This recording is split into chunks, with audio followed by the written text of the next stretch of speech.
Panorama group, जो सोचता है वो करता है। नमस्कार, न्यूज हाट के खास प्रोग्राम सियासत में आप सभी दर्शकों का बहुत बहुत स्वागत है। मैं हूं करिश्मा और हमारे साथ मौजूद है न्यूज हाट के senior journalist Chandan Jha. Sir नमस्कार। नमस्कार करिश्मा, धन्यवाद। सर, बिहार में 4 जगहों पर उपचुनाव होने वाला है और इसको लेकर एक खबर आ रही है तरारी से कि तरारी में तकरार हो गया है। सर, क्या है पूरा मामला? हम लोग एक दिन बता दिए थे शुरुआत में ही अपने दर्शकों से कि जो उपचुनाव होंगे तो कौन मतलब प्रत्याशी हो सकते हैं, क्या चल रहा है सियासत में, बिहार की सियासत में। तो 4 सीट में जिसमें तरारी में है, रामगढ़ है, इमामगंज है और बेलागंज है, यहाँ पे उपचुनाव होना है। अब है कि उस विस्तार में हम लोग नहीं जाएंगे, नहीं, क्योंकि एक खास वीडियो हम लोग बना चुके हैं, बता चुके हैं अपने दर्शकों को। लेकिन तरारी में तकरार है। तकरार किसके बीच में है? तो ये जो तकरार है वो एनडीए में ही है और अंदर खाने की खबर हम अपने दर्शकों को बताना चाह रहे हैं। और ये है, हमने जो खबर बताई थी आप सबों से, यह बताई थी कि जदयू से प्रत्याशी हो सकते हैं सुनील पांडे। अब तकरार इसमें यह जो वाली बात सामने आ रही है वो ये है कि तरारी से अगर देखिए सुनील पांडे के जो संबंध हैं वो मुख्यमंत्री नीतीश कुमार से बहुत बेहतर हुए हैं और इसलिए ज़्यादा संभावना है कि टिकट मिल जाए। और जदयू की कोशिश है एनडीए में कि वह सीट अपने पाले में रखे जदयू। एक खबर ये आ रहा है कि अगर कोई अड़चन आती है तो सुनील पांडे कोशिश कर सकते हैं कि अपने पुत्र को भी आगे बढ़ाएं। इस तरह की भी चर्चा हो रही है। ज़्यादा चांस सुनील पांडे खुद चुनाव लड़ेंगे, वो बात ज़्यादा है। लेकिन अगर कोई इस तरह का सीन क्रिएट हो जाए एकाएक, चूँकि राजनीति है, तो यह भी एक विकल्प हो सकता है। सुनील पांडे ऐसा भी चाह रहे हैं। चलिए, ये तो बात हो गई। अब तकरार वाली बात बता देते हैं। जो इसमें तकरार है तरारी को लेके वह ये है कि एक बड़ी राजनीति हो रही है और बड़ी राजनीति में ये है कि लोजपा के जो नेता हैं हुलास पांडे, वह भी मतलब वहाँ से चुनाव लड़ना चाह रहे हैं तरारी से। तो इसीलिए एनडीए में कहा जा रहा है कि तरारी में तकरार है एनडीए में। और लोजपा से हैं हुलास पांडे, लोजपा के कद्दावर नेता हैं, लेकिन उनकी जो कोशिश है हुलास पांडे की वो है कि अगर बीजेपी से अगर टिकट मिल जाए तो वो पीछे कदम नहीं करेंगे। और जो खबर निकल के आ रही है दिल्ली से हम बता रहे हैं और पटना के सत्ता के गलियारों की बात बता रहे हैं कि हुलास पांडे जो टॉप लीडरशिप हैं भाजपा के, उनके संपर्क में हैं वहाँ से चुनाव लड़ने के लिए, विधानसभा का जो उपचुनाव है तरारी।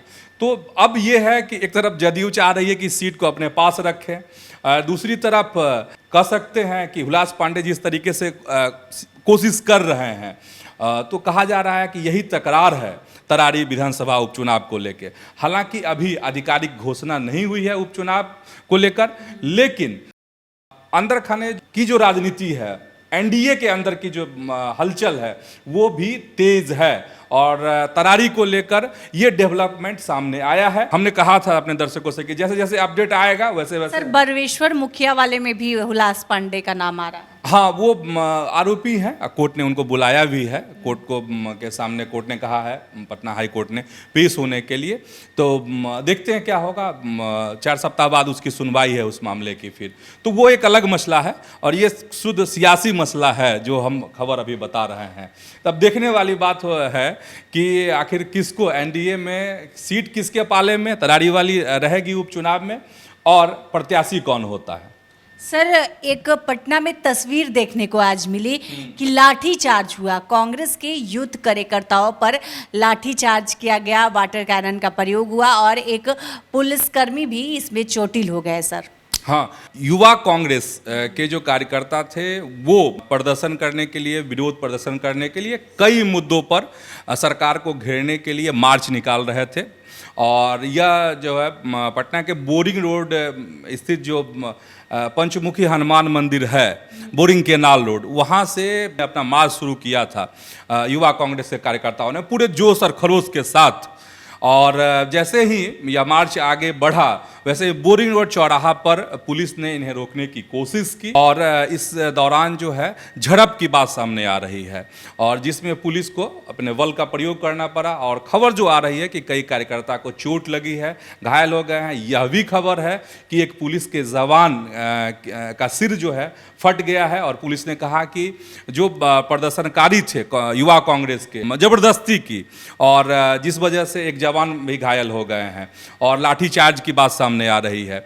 कई मांगे थी, इनकी जो मांगे हैं जैसे बिहार में बेलगाम अपराध, विशेष राज्य पर लगातार जो झूठ बोला जा रहा है, अग्निवीर, बढ़ती महंगाई, बेरोजगारी और पेपर लीक जैसे मुद्दों के विरोध में पटना में युवा कांग्रेस का ये प्रदर्शन था और इसी दौरान ये तमाम चीज़ें हुई हैं। और पुलिस का यह कहना है करिश्मा कि जो रूट निर्धारित है धरना देने के लिए प्रदर्शनकारियों के लिए, उस रूट का उल्लंघन इन्होंने किया था और चूंकि ये हंगामा कर रहे थे, उग्र प्रदर्शन कर रहे थे, इसलिए पुलिस को जो है लाठीचार्ज करना पड़ा, बल का प्रयोग करना पड़ा।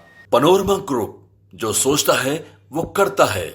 सर, पेपर लीक को लेकर कानून आ गया है और जो पेपर लीक करेगा उन्हें 10 साल की सजा और उनसे 1 करोड़ रुपए जुर्माना लिया जाएगा। सर, इस पर क्या कहेंगे? बिल्कुल, जो पेपर लीक का मामला है वो एक बड़ा सवाल देश के सामने खड़ा हुआ है। अभी सुप्रीम कोर्ट में नीट का मामला पे कल आदेश आया ही अभी और इस तरीके से कई बार बिहार में भी कई ऐसी परीक्षाएं हुई हैं जिस पर सवाल खड़े हुए हैं और इन सब चीज़ों को देखते हुए बिहार की सरकार ने, नीतीश सरकार ने एक बड़ा फैसला लिया है। आज विधानसभा में इस पर विधेयक आया है और यह विधेयक जैसे ही राज्यपाल का इस पर हस्ताक्षर होगा ये कानून का रूप ले लेगा। अब इसमें कानून का जो प्रावधान किए गए हैं इसमें वो कहा जा रहा है कि ये बेहतर है और इससे अंकुश लग सकता है अगर सख्ती से इस कानून को लागू किया जाए।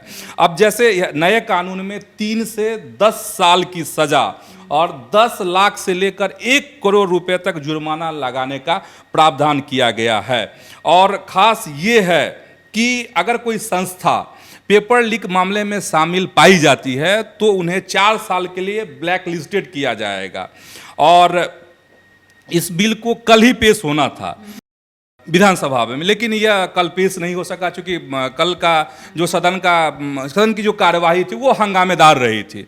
तो आज इसे सदन में पेश किया गया है करिश्मा और कहा जा रहा है कि ये नज़ीर बन सकता है देश के लिए। बिहार का यह जो कानून जो विधेयक पारित हुआ है आज और इसमें यह भी है कोशिश कि ये लागू किस पे होंगे, ये लागू जो राज्य सरकार की जो परीक्षाएं होंगी उन पर यह कानून लागू होंगे। तो आज के इस वीडियो में इतना ही। आगे की खबरों के लिए आप हमारे चैनल न्यूज़ 8 को सब्सक्राइब कर ले।